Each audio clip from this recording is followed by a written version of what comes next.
I'm going to go ahead and take the carburetor off this Generac generator of my neighbor's. That when he cut the gas on, gas was pouring out of the carburetor, the air filter area, and see if we can get this carburetor cleaned, because it just reeks of the smell of bad gas.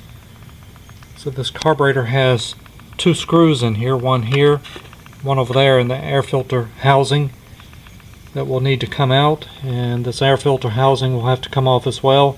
So screw up there and try to get all this out of the way so I can get to the carburetor, the linkage, and the fuel line.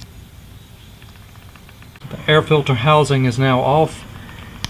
Just need to disconnect the linkage here. There's also a spring wire in the same hole that I need to come out, and then I can disconnect the fuel line. It looks pretty clean, just smells really bad. And the Generac carburetor is now off, and it really smells bad. Some gas came out of here. So we're going to take the bowl off and take a look at the float and needle. Everything is very clean on these generators. And we're going to take the bowl off this carburetor. This is a 12mm nut on the bowl. See if we can find out what's wrong with this.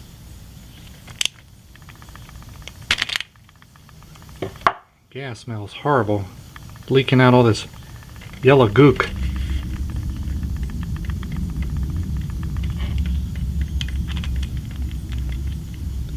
Yeah, it's definitely the problem. You can see this very nasty gas in here.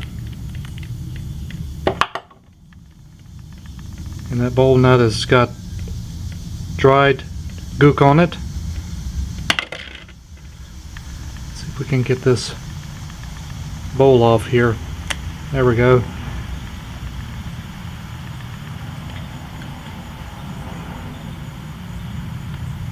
And it has old gas in there. It smells horrible.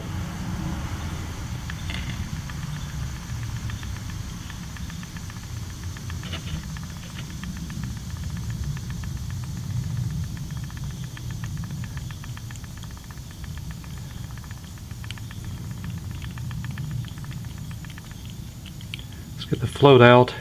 It's moving.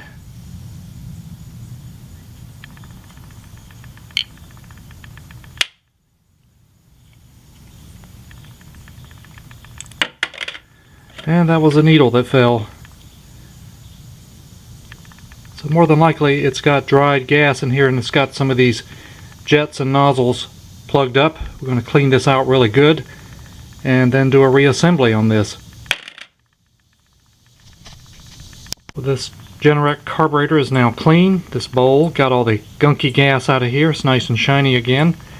And this little jet here, that hole was totally clogged, and possibly the float was stuck as well. But we're gonna got everything clean, ran through all the little holes and passages, and now we're going to reassemble the carburetor. Start first by putting this jet back in here.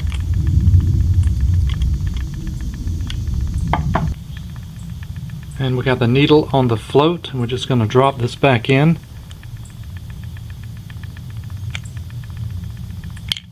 And put the pin back in. And the float's back on, and then it's moving up and down with the needle just fine. It's not sticking. And I can blow air into the fuel inlet here with the float up, which means gas should flow in there. And I can't blow any air in there with the float down, which would cut the gas off. Now let's put the bowl back on and the bowl nut. And the carburetor's been reassembled. Everything's been cleaned in it, and I can tell that the float is still working. I can blow air into it when it's down because there's no gas in it, and when I turn it upside down the needle will close out and I can't blow in here. So the float is working. We're going to put this carburetor back on the Generac once I clean the gas tank out. And now we're putting the carburetor back on. I got the linkage connected. I got the fuel line on. I ran some gas through the tank here to flush it out, and just to make sure there's no gook in there, and the gas looks okay. So now the hard part is just getting all these pieces lined up and getting the air filter cover back on.